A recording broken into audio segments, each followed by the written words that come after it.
Well, we have finally made it. It is regular season week as the Carolina Hurricanes start their season on Thursday, and right behind them is the Chicago Wolves. And there's a lot to talk about in this episode. We got Andrew Rinaldi coming on. We're also talking about how the Canes claimed Brandon Bussi off of waivers, and we're also going to talk about the Seth Jarvis episode from Inside NHL Faceoff. All that and more on a Monday edition of Locked On Hurricanes.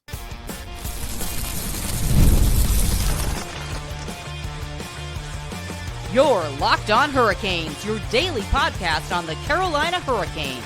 Part of the Locked On Podcast Network, your team every day. Welcome to the Monday edition of Locked On Hurricanes, your team every day, part of the Locked On Podcast Network. Thank you to the everydayers who make it your first listen of the day, 5 days a week, Monday through Friday, talking everything about your Carolina Hurricanes. I'm your host, Zach Martin. I'm the credentialed Carolina Hurricanes beat writer over at the Hockey Writers, also the co-host of the Surge Cast, which is a weekly Carolina Hurricanes podcast, along with all my dudes here at Locked On Hurricanes. So before we jump into all the stuff today for this Monday episode of the pod, this episode is brought to you by FanDuel. Download the FanDuel app now by visiting FanDuel.com and win $300 in bonus bets if your first $5 bet wins. We got a lot to talk about. Like I said, I got Andrew Rinaldi coming on to talk about the Chicago Wolves and their upcoming season, going into year two with Cam Abbott. Who are we going to keep an eye on, and how do we feel about the Wolves going into the 25-26 season? Also going to be talking about Brandon Bussi and how the Hurricanes claimed him off of waivers from the Florida Panthers and why I think he'll be a great addition to the Hurricanes organization. And then we're also going to react to the Seth Jarvis episode of Inside the NHL from their Faceoff series. But without further ado, friend of the pod, Andrew Rinaldi, is back, and he's got a new home for his articles covering Chicago Wolves. So we'll get into all that as well. Welcome to the show, Andrew Rinaldi. Andrew, how are you doing tonight, brother? Doing pretty good. Thanks for having me. As you know, we're getting pretty close to the start of the season here. I'm all amped up, ready to see some friendly faces back at Allstate. I know, man. It's crazy that it's like we know the season is almost back when we get you on the pod to talk about the Chicago Wolves and what's coming up for them. But before we do, though, where is the new home that people need to find you for your articles, my guy? Absolutely. It's I joined this. I mean, our past publication, the Calder Times, kind of ceased operations. So great. I was graciously able to find a new home at the On Tap Sports Network. Mm-hmm. It's a website that covers all Chicago sports, and whether it's it's the Bulls, the Cubbies, the Bears, and everything in between, and including the Wolves. They've had credentials with the Wolves in the past, but it's been a little while, so they kind of wanted to reach back out there. I was in need of a home. It's been a great team. I've loved kind of being a part of that community for the short time I'm there, and I'm excited to start my first season continuing the same content that I have over the last. It's been about 5 years now. So something like that, yeah, just a little bit, but yeah, no, right. Great group of there from On Top. I know a lot of those guys, from the Blackhawks crew, White Sox, Cubbies, all those guys. So yeah, definitely gonna be excited to keep up with all the stuff that you got going on, my guy. So it's gonna be a lot of fun for sure. But speaking of the Chicago Wolves, there's their 32nd season of being in operations, of course, not in the AHL. They've had some different stints, but they finally made it back to the Calder Cup playoffs last year, first year under Cam Abbott. A very young team because reaffiliation for the first time back after a year apart, came back together, went through some struggles, but they made it back in. Unfortunately, got bounced by the Rockford IceHawks. But going into year two, Andrew, how are you feeling about these Wolves going into the second year with Cam behind the bench? I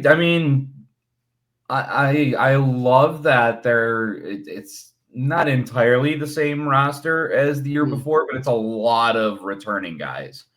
And, in this league, it feels like every team, there just seems to be that roster turnover that just, it's hard to maintain success year after year because, either your young guys are performing well and they're moving on to the parent club, or, someone's not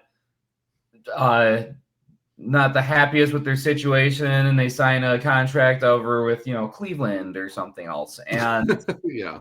it's a league where it's hard to maintain. And, you have a coach now going into his second season with a lot of the same locker room.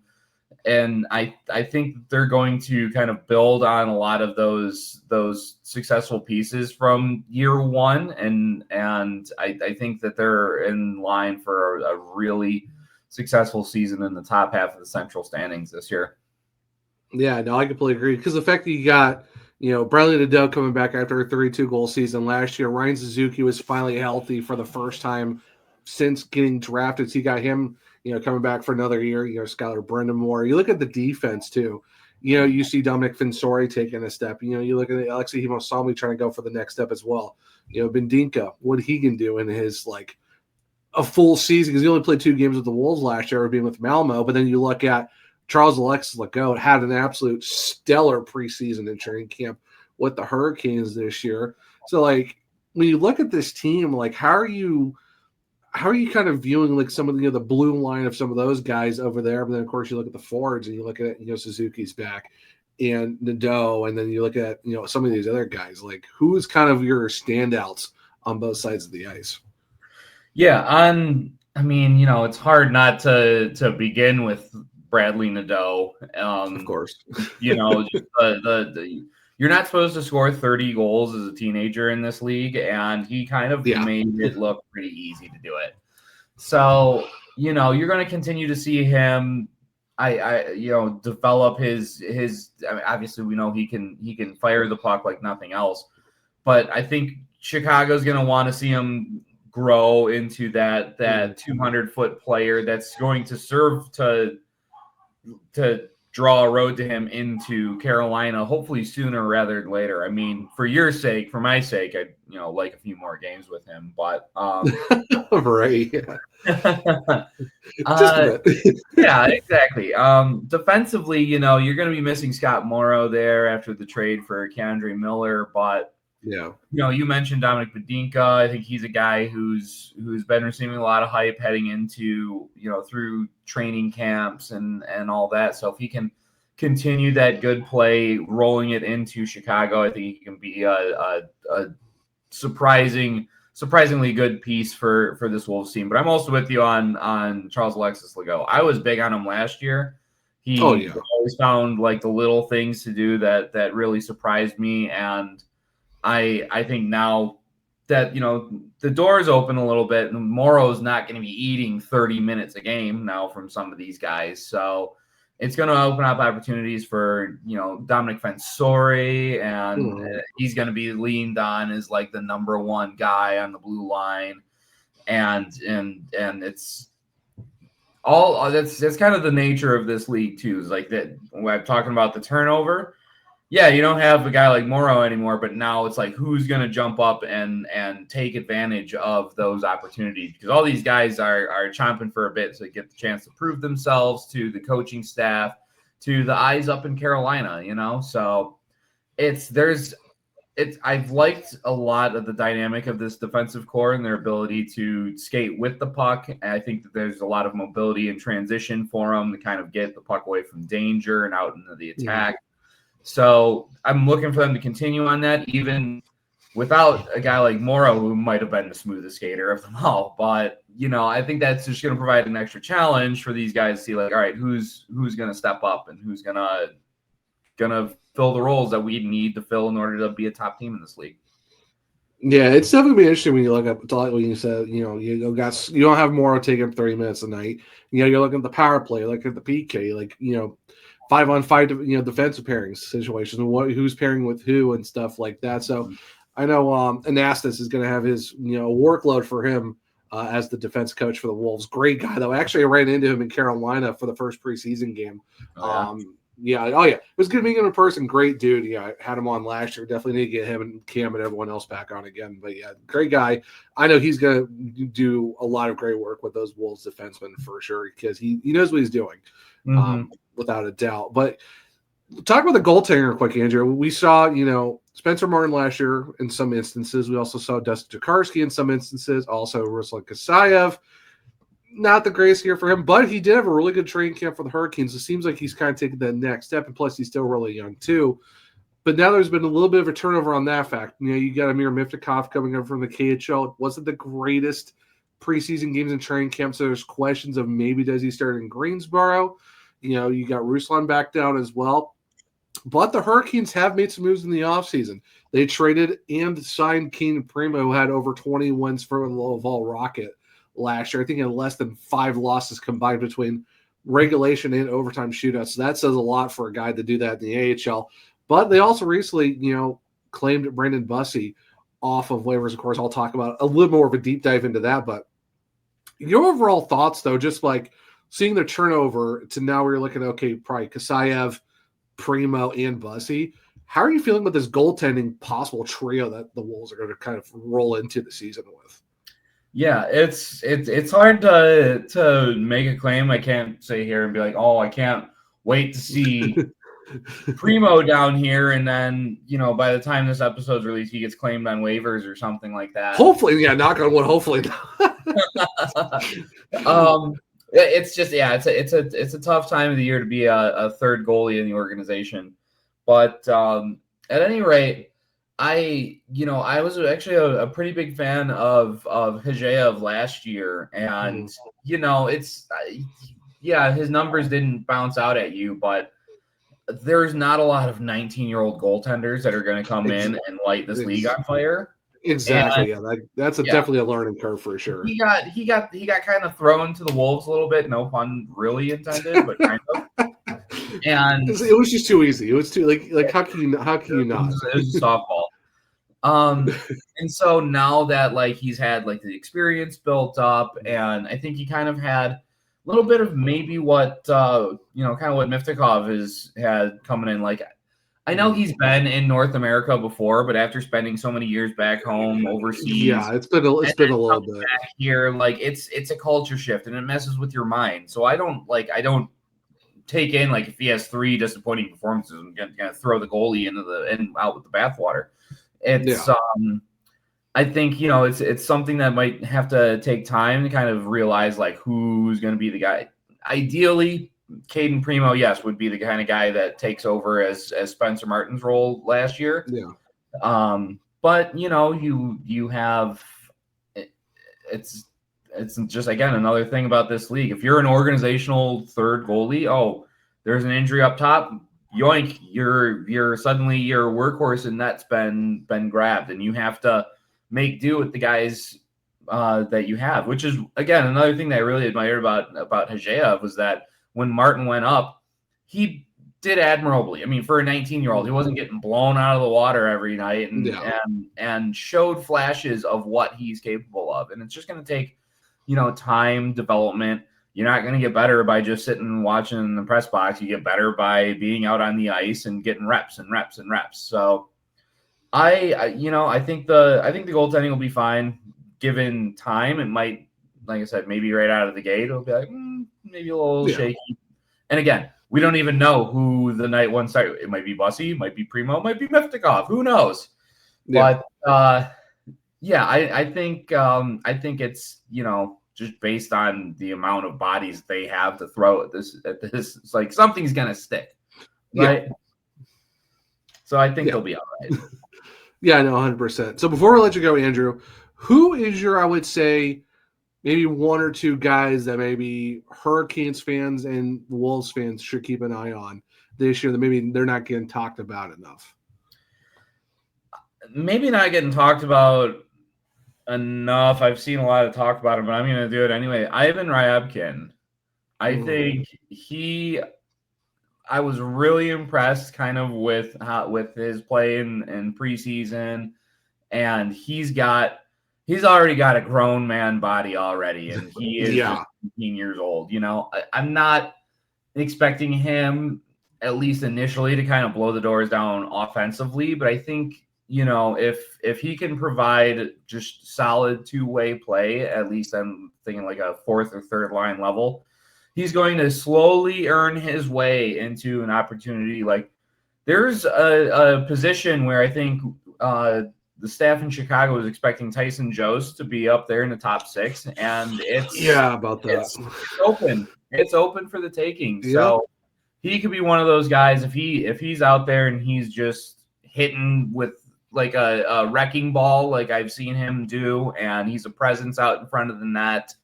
He could definitely be a candidate for gaining more ice time as the season goes on. And I think he's really fascinating as a prospect, and seeing how he does with the coaching from Cam Abbott and the rest of the staff in Chicago is going to determine kind of how they feel about him as a player. And I'm really excited to see kind of, I don't want to say they kind of got pushed around a little bit, but there was never really like a big heavy presence on the forecheck. I mean, a couple of guys that can throw the weight around for sure, but I mean, I'm ready for ornery 205-pound 19-year-old with something to prove to just go crashing down on the opposing team's boards. So yeah, I'm gonna stick with Ivan on that one.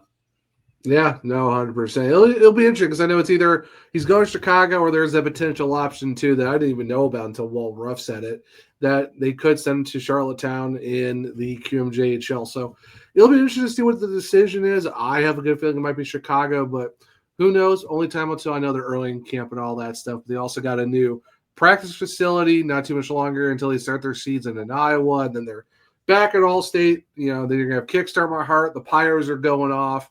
Everyone's going to go crazy, and we're going to be watching a lot of Chicago Bulls hockey. But, Andrew, before we let you go, where can people find you on the socials? And we know we kind of talked about it, but where can they officially find your content for the upcoming season, talking everything about these Wolves? Yep, on Top Sportsnet is where you can find all of my written work. And then, on Twitter, because I still refuse to call it X, you can find me at Andrew_Rinaldi_. I live tweet during the games. I post updates from the team. I make memes and chat with the general population as long as you're not being kind of a tool bag. And even sometimes I will. But yeah, I and if you ever have any questions about the Wolves or the operations or why am I a tool bag, I'm always happy to interact with the fans. And and so it's why I do this thing is to share it with the people who love the team. So yeah, well, make sure to go check out all that with Andrew. And we're getting ready for another season, Chicago Wolves. But like I said, we talked about him a little bit, but I'm going to dive into a little bit more, talking about Brandon Bussi as he's the new part of the Carolina Hurricanes organization. So stick around, and we'll talk about that here in a second on a Monday edition of Locked On Hurricanes. Most people can't name all their financial accounts or even what they're worth, whether it's 401ks, properties, or investments. And when you don't have the full picture, you can end up leaving money on the table.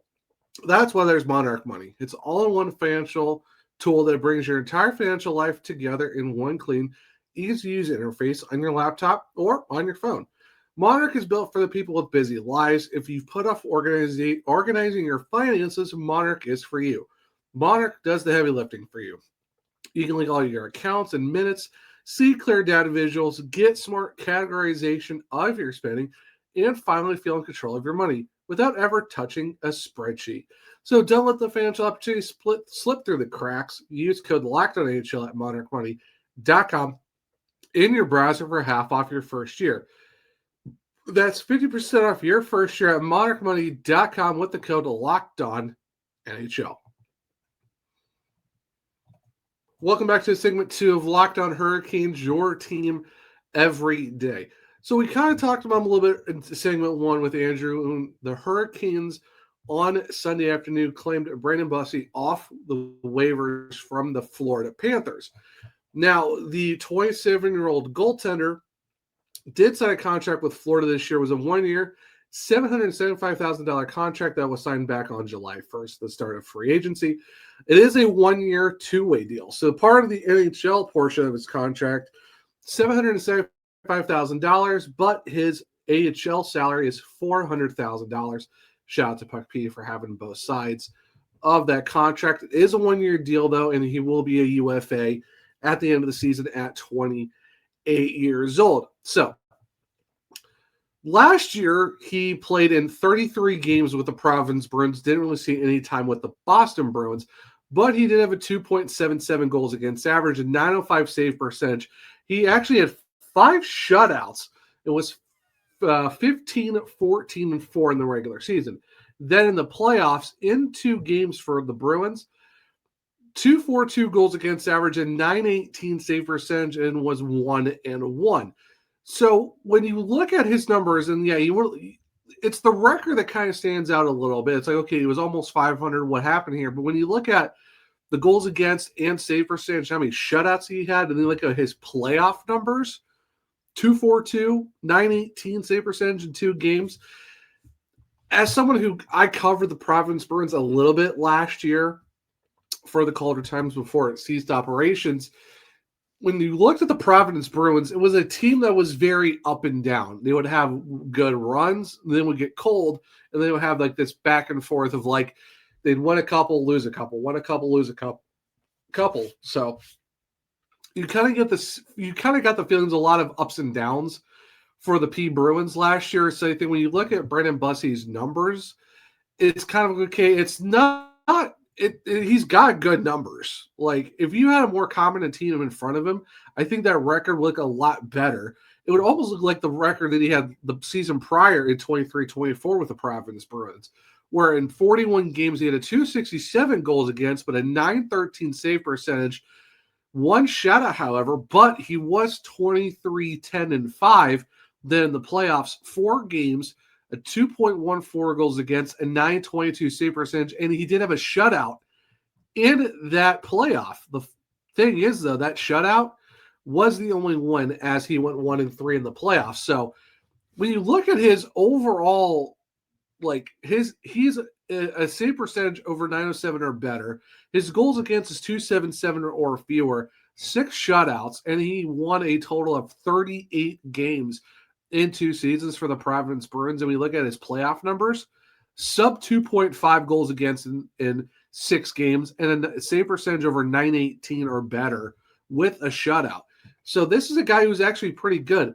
If you want to go back farther to 22-23, where he played 32 games with the Providence Bruins, how about a 2.4 goals against, a 924 save percentage, 1 shutout, 22-5-4 in the regular season, 2.28 goals against, a 926 save percentage in 4 playoff games that year. Of course, 1-3 record in the playoffs. So you can clearly tell over the last few seasons with the Providence Bruins in the playoffs, Brandon Bussi is absolutely out of his mind when it comes to his play. And even in the regular season, he is really good for the P Bruins. So for the fact that Boston didn't really bring him back, Florida signs him to a contract, and of course he has to get their waivers. The Hurricanes are like, yoink, we will gladly take him. And honestly, when you do hear this podcast on Monday, there could be a possibility that Cam Primo could get claimed off of waivers because he has to go through before he's assigned to the Chicago Wolves. So this is almost like a twofold scenario for the Hurricanes going to claim Bussi off of waivers from Florida. If Cam Primo gets picked up by someone else on a waiver claim, okay, well, you kind of had one goalie that you really liked who did well in the AHL, and you're going to replace him with another good goalie in the AHL. And of course, he was behind a team that was very up and down. Didn't really get a lot of time with the Boston Bruins because he really has played 0 games for them.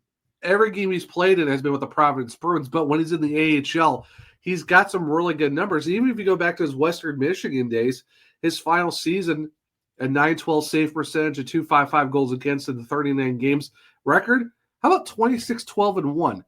This guy is pretty good. And even with the Muskegon Lumberjacks in 18-19, how about 33-12-4? 244 goals against and 7 shutouts.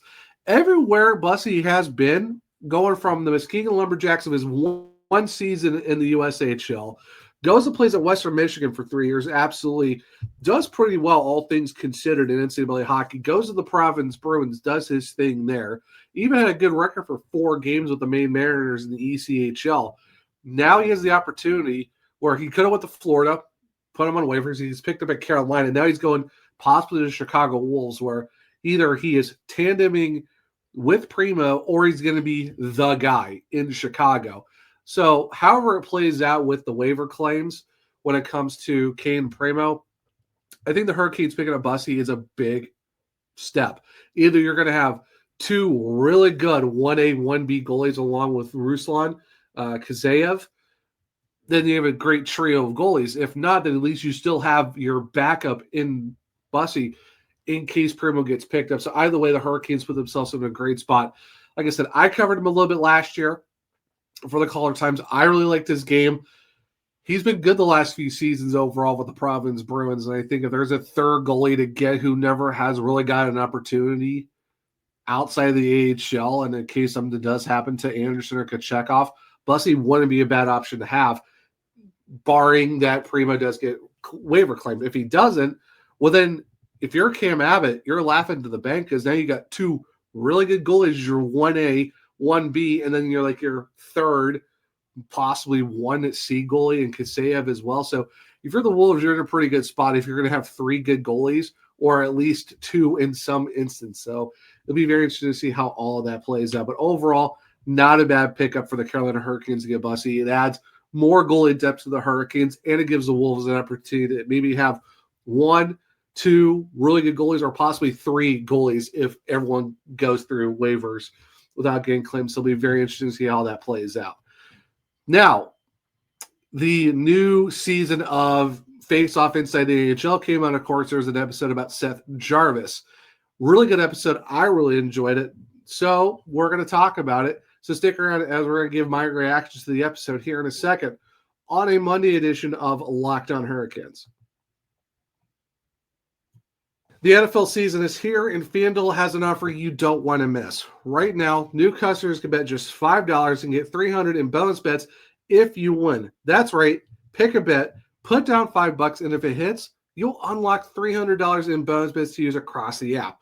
It makes watching football even more exciting when you've got a little something riding on the action. Whether you're a casual fan or love diving into the stats, FanDuel makes the game experience so much better, even if you're watching your actual team of Chargers, Panthers, Buccaneers, Eagles, all of that, or if you're keeping an eye on your fantasy team, there's a lot you can do with FanDuel. So what are you waiting for? Visit FanDuel.com to download the FanDuel app today and get started. Welcome back to segment 3 of Locked On Hurricanes, your team every day. All right, so the new season of Face-Off Inside the NHL came out on Prime Video last week. Personally, I've only seen the first episode and the 5th episode of the series, but I'm a sucker for hockey, docuseries, documentaries, movies, what have you. So you knew I was going to watch this. But it also helps, too, that you have Seth Jarvis as part of season 2, and he was the 5th episode. So that's the first episode I watched. Watch the other ones later, but automatically skip to episode 5 because it's Seth Jarvis. The Hurricanes are going to get on the national stage in some instance, so it's great to see. And already right from the rip, you could tell how much he loves Raleigh in this team, and the fact that he said, I will drive to the ends of the earth to bring a cup to the city. That says a lot for a guy who's entering the second year of his 8-year contract that he signed the previous summer. And it shows how much the fact that the fan base really loves Seth Jarvis and how he wants to get better every year. And it's good you see Caden, his brother, on there as well. Even his mom makes an appearance. His dad makes an appearance as well. He's back in Winnipeg. They show him at Four Nations and how, they bring up the fact that he was one of the last cuts out of his World Junior team just a few seasons before. And now he goes and gets the opportunity to be one of the 23 best Canadians to make the Four Nations team. And it's funny, too, when during the episode, they show a life-size Sidney Crosby poster on his front door. And he's like, oh, I don't want anyone to see that. It's the guy I play 4 times a year. And the funny thing is, who's he sitting next to in the locker room? Sidney Crosby. And you have to see some interaction with those two guys. You see him interacting with Mitch, Marchand, stuff like that. and you kind of get to see, the ups and downs, first practice of Four Nations, then going through the whole thing of the Canada-USA rivalry. Then you see him win the gold, and then, of course, he runs into his buddies that drove all the way from Winnipeg to Boston for the final because their flights got delayed. And it's funny, too, the fact that he's like, yeah, all the guys want to meet you. They're like, wait, what guys? Like, all the guys from the Canada team, because of the story of them driving all the way from Winnipeg to see them play the championship game, and, of course, to see their buddy Seth. So that was really cool to see as well. But then, talking about, how he has to deal through the mental health that he goes through, which is, it's a big moment. And I think it's, you got to be proud of him for the fact that he would share something like that. Because that's a big thing to share. That, hey, I'm a professional athlete, but I deal with, mental health. I deal with some struggles of, self-deprecation, self-doubt, being super hard on yourself. And I think that it's very courageous, and it's something to, appreciate of that Seth would be willing to open up like that and show the other side of himself. Like, yeah, he can be goofy and stuff, but he's a very strong competitor, but he's really hard on himself. And you kind of see him through the episode. And even his brother Caden brings up too, is like how he going through Four Nations kind of gave him an extra boost of, no, you do belong here. Like, you are a really good hockey player. Like, you are someone who's going to help drive the Hurricanes. And he says, outside of winning a cup, he's like, I want to be like, he's like, as goofy as I am, I want to go down as one of the best Carolina Hurricanes players to play the game. The fact that he's doing this at the same time as Sebastian Aho, who already holds a lot of Hurricanes records, that says a lot for the fact that he's only like, I think he's like 4 or 5 years younger than Aho. And he's like, and you can see it's like, yeah, Aho is setting these records now, but he wants to go and be that guy. He wants to put himself on the Mount Rushmore of the Hurricanes. He wants to be that guy holding records. And the fact of how good he is already, we're talking about going into his 5th season, already top 30 in points for the Carolina Hurricanes, says a lot. Back-to-back 30-goal seasons, back-to-back 67-point seasons. I have a feeling that he could get 75 or 80 this year if he, sticks with the top line of Aho Ehlers the whole time and power play one and all. I think Seth Jarvis can be that. Then, of course, they show him and Jesperi Kotkaniemi at the golf course during the trade deadline, hearing about Mikko Rantanen being traded. And I like how Jesperi goes, is that our fault? And then Seth is like, yeah, probably mine if I scored that goal last time. Maybe he's still a Carolina Hurricane. And, of course, it's just them being goofy and being like, maybe it's our fault. But then, of course, they go through the whole Mikko Rantanen thing, which, I know a lot of Hurricanes fans are going to be like, oh, well, then you really go. Then he's going to use my main focus was in Colorado. Didn't really want to sign Carolina. I didn't think the Hurricane style fit really well. He's like, I like Dallas's. Their system is almost the same. It's one of those things. So it's kind of like, okay. The Mikko Rantanen thing got a little bit more deeper, but overall, I thought it was a great episode with Seth. You got to see him back in Winnipeg with Caden and his family. You get to see him in Raleigh. You get to see him at Four Nations with Team Canada, seeing his buddies there as well. And overall, I think it was a great episode. I wish they showed the Hurricanes winning their Eastern Conference final game, because they showed Game 3, Game 5 in the last 5 minutes of the episode. It was just bang, bang, get lost in 3, lost in 5. You see the guys afterwards, and you see him back in Winnipeg.